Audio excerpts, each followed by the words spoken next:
Ал құрметті оқушылар, 5-ші сыныптың 4-ші тоқсандық жиынтық бағалауын бір талдап жіберейік. Міне бізде 360 градустық өлшем сәйкес келетін бұрыштың түрін анықтаңыз дейді. Доғал бұрыш деген 90-нан үлкен, жазыңқы бұрыш ол 180 градус, сүйір бұрыш ол 90-нан кіші градустар, толық бұрыш деген міне 360 градус осы. Енді параллелепипедтің жазбасын табыңыз дейді. Параллелепипедті жазған кезде, енді бізде мына жерде точно Б болмайды, өйткені мынау үстіне келген кезде мынау да қабаттастылып осыған сәйкес келіп қалады. Бізде осы жерде А жазбасы мен С жазбасы бір-біріне қатты ұқсайды, келеді сәйкес. Енді осы жерде А жазбасын дұрыс дейміз. Мынаны былай көтеріп, арғы бетіне түсірген кезде дәл осы параллелепипедке сәйкес келеді. Одан кейін 3-ші сұрақ. Сүттің 25-тен 2 бөлігі ірімшік. Сүттің неше проценті ірімшік? Процентке айналдыру үшін біз бөлімін 100-ге келтіруіміз керек. 25-ті 4-ке көбейткенде 100 болады. Егер бөлімін 100-ге көбейтсек, алымында міндетті түрде 100-ге көбейтуіміз керек. Сонда 100-ден 8. 100-ден 8 дегеніміз ол 8%. Одан кейін суреттегі нүктелердің қайсысынан шеңбердің центрге дейінгі қашықтығы радиустан артық дейді. Радиусымыз мына жерден былай, қашықтық мынандай ғой. Енді бізде алыс жатқан центрден қайсы? Мына F нүктесі және С нүктесі. Сонда жауабы Д болады екен. 5-ші сұрақ. Бізде 5А сыныбында 25 оқушы бар дейді, оның 16% емтиханнан 5 алды дейді. Ал 5Б сыныбында емтиханнан 3 оқушы 5 алды дейді. 3 оқушы 5 алыпты. Бұл осы оқушылар санының 15%-ын құрайды дейді. Бізде 15%-ға тең дейді. Енді бұл жерде барлық 5Б сыныбында неше оқушы бар екен анықтау үшін 100%, мына жерде X дейміз. Сонда X дегеніміз 3 пен 100-дің көбейтіндісі бөлінген 15. Есепті тез шығару үшін қысқартқан оңайырақ болады. 3 пен 15-ті қысқартсақ 5, 100-ді 5-ке бөлетін болсақ 20. 20 оқушы болған екен. 20 оқушы, міне 20 оқушы 5Б сыныбында. 25-ке енді 20-ны қосамыз, сонда барлығы 45 оқушы дейміз. Келесі бізде диаграмма берілген екен. Сынып көшбасшысын таңдау нәтижелері көрсетілді дейді.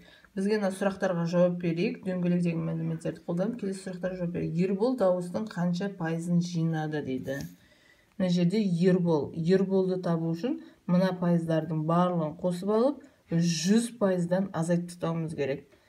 Сонда мына жерде екеуін қоссақ 22, 22-ке 14-ті қоссақ 36, 36-ға 15-ті қоссақ 1, 51, 51-ге 22-ні қосатын болсақ 73. 73 шығып тұр бізден. Егер мына жер 22% болып көрсетілген болса, дұрыс көрінбейді, соның үстінен басқан. Енді 100-ден енді 73-ті азайтуымыз керек. Сол кезде Ерболдың несі шығады? 7, 9-дан 7 алғанда 27. Сонда 27% Ербол жинады. Егер мына проценттер осылай көрінетін болса, 27%. Яғни шығару жолы қалай? Барлық проценттердің барлығын қосып алып, 100-ден азайтамыз. Енді кім ең аз дауыс жинады? Пайыздарының ең азы қайсысында? Дианада 10%. Одан кейін қандай екі үміткер шамамен барлық дауыстардың жартысын жинады? Енді бізде барлық дауыс 100% болу керек, соның шамамен жартысын дейді. Бізде қай жерде жарты болады? Екі үміткерді қоссақ, ең үлкендерін қосып көрейік. 22-ге ең үлкені бізде тағы да кім бар? 27 Ербол бар. Екеуін қосатын болсақ 29 9 болып тұр, міне 29. 49. Сонда міне Ербол мен Диана ма, Дана ма, екеуінің қосындысы 49. Шамамен жарты пайызға жартысына келеді. Одан кейін 7-ші есеп. АОС жазыңқы бұрышы, ОБ сәулесі. Мынандай бұрыштары 60 градусқа үлкен. Есептің мәні бойынша сызбаны сызыңыз дейді. АОС жазыңқы бұрышы дейді. Жазыңқы бұрыш деген мынандай. Мына жерге А дик, О дик, С дик. Және ОБ сәулесі бар дейді. Сонда АОБ бұрышы мен БОС бұрыштары бөледі дейді. АОБ бұрышы БО бұрышынан 60 градусқа үлкен деп. Мынау шамалы үлкендеу екен жер Б. Мына жер X болса, мына жер X қосылған 60.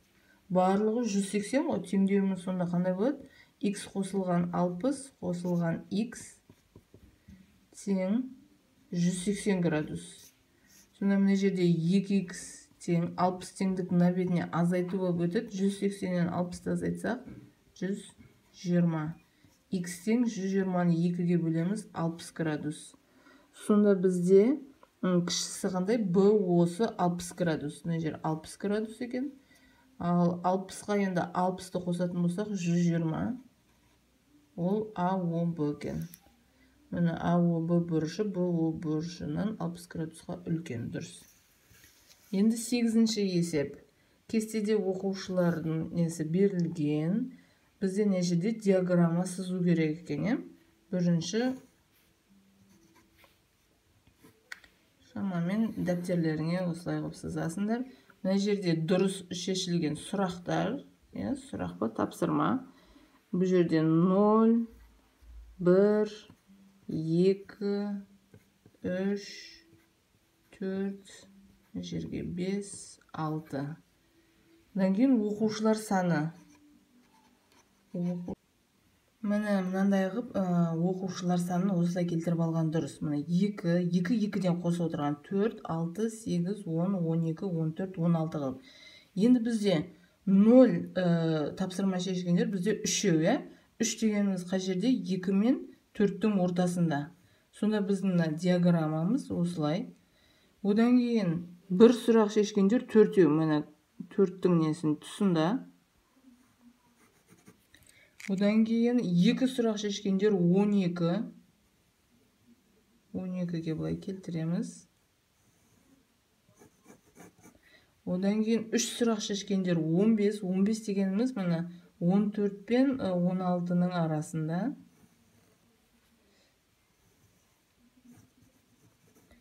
4 сұрақ шешкендер 8.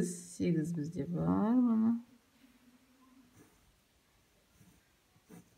5 сұрақ шешкендер 3-еу. 3 мына жерде 4 пен 2-ның ортасында.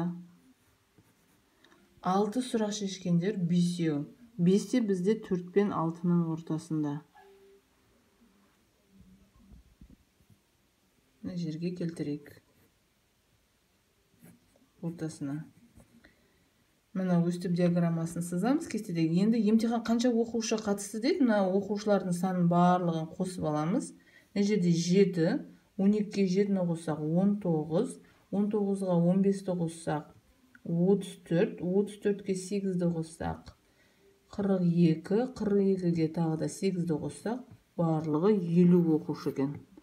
Ал диаграммасы бізде мынандай бағандар түрінде осылай көрсетеміз.